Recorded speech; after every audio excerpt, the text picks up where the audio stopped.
I want to get right to Los Angeles County Sheriff Alex Villanueva. Sheriff, you just heard from the mourners at the vigil there for Brianna Kupfer. They say they're scared, they're angry, they want something done about this. How do you react to that? Well, we just got to reassure the public that we're doing everything possible with the resources we have at our disposal to make sure these killers are not walking freely. And we have to rely on a prosecution when we do arrest these bad apples, that they actually face the full consequences of their actions. However, right now, our struggle with the district attorney, 12,000 cases his first year in office, he just decided not to prosecute. Those are 12,000 cases we investigated, and I guarantee you, among those 12,000 people that walk free will be people that are going to go on to commit more violent crimes, and who knows, up to including murder. And this soft on crime approach does not work with a crowd bent on harming others. I want to be clear, we called DA Gascon to join us, and he has not responded. When it comes to what can be done about this, a very powerful piece was written by my colleague Sean Duffy on FoxNews.com, writing about the infiltration of these woke DAs into a justice system. He says it will not be easy to fix, saying that this new woke army of activist prosecutors is on the rise, and their goal is not the rule of law or even safety. That is a scary thought. You just heard it from those citizens there. So, I mean, we're dependent on voters and leadership to turn this thing around. But when you've got DA Gascon in charge there, you're still dealing with the effects of a hiring freeze when it comes to your police force. And you've got him vowing that his priority is police accountability.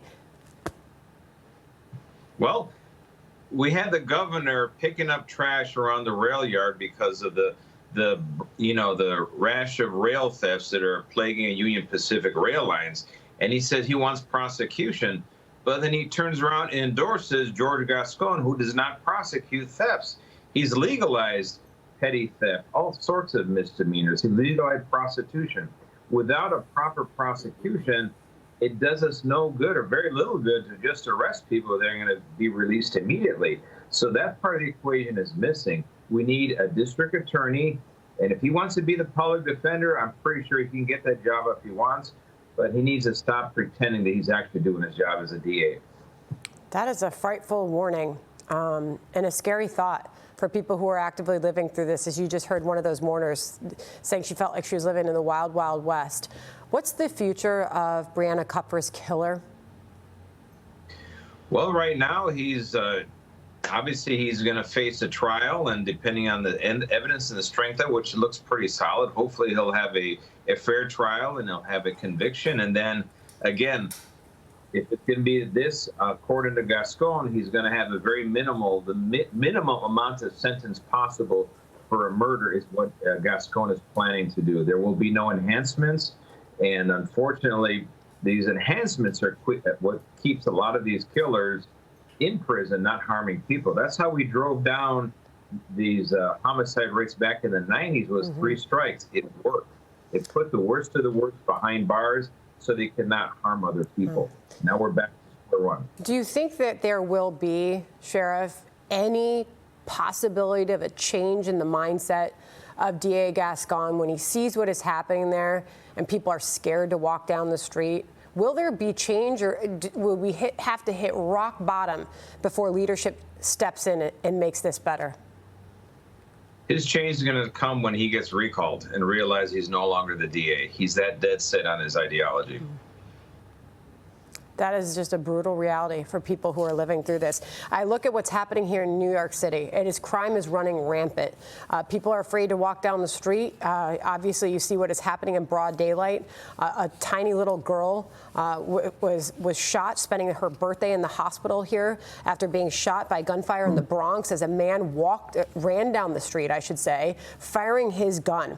The Manhattan DA, Alvin Bragg, is doubling down on a soft on crime memo he put out in January. It would indicate that these soft on crime DAs are doubling down on their policies that are leading to this incredible crime spike that we're seeing happen across the country, Sheriff. Well, it's going to be really up to voters.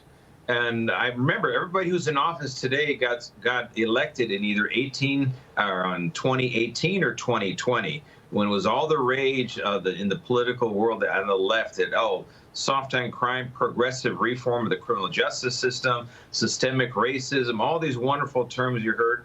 Well, all those woke wonders are in office now, or it's all blowing up in their face. There is no data, there is no science, like Gascon says, that says that their policies work. They've been an absolute failure.